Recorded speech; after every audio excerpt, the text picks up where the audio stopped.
I really want you to think about squeezing into position before you pick the weight up off the ground, okay? A mistake that I see a lot is kind of a lack of tension before you get up to the bar or as you're getting into position. So I want you to kind of set your body with a loose back, and then as you take your deep breath, I want you to feel your hamstrings kind of turn on as you get into position and you try to pull your chest open, okay? Your shoulders, the bar, and the center of your foot are all in a straight line.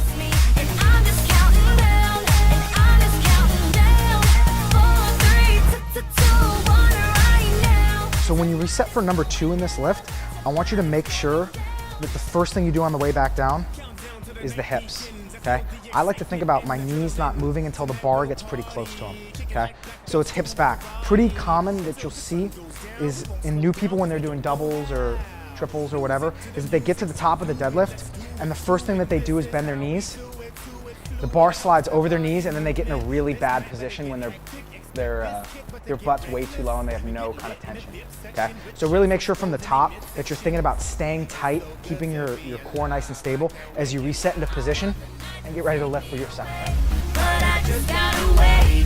Get ready. I hope you're ready. Tonight is gonna be epic, epic. Trust me, and I'm just counting down. When you take that big breath, try to take it up here before you get in position, because this is what your back likes to do. It likes to hold positions, it doesn't like to move into them. So I don't want to kind of see you get into position and then take your big breath and then lift. Kind of get, you know, as Kelly Starrett says, get organized up here and then get into position and then lift. You'll have a lot more tension in kind of like your lower abs, which is where you want it.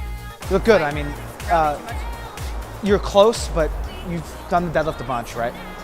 If you were a little bit more inexperienced, I probably would have told you to go down a little bit more, but you feel good, right?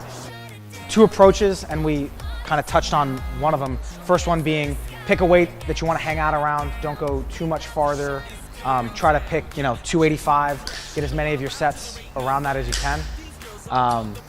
Other approach being start at something that you know you can do and try to work your way up from there. A more inexperienced athlete, that's probably the best bet, saying starting at 185 and adding 10 or 15 pounds per set. Logistically, that's a little tricky, and you also don't get as many good quality reps at a good heavy weight, which we all know is what we're after. I'm just counting down.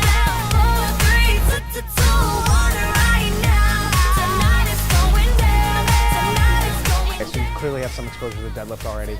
I'm not, as you start to become more fatigued, I'm not going to be a Nazi about, I just want good, solid extension. Right now.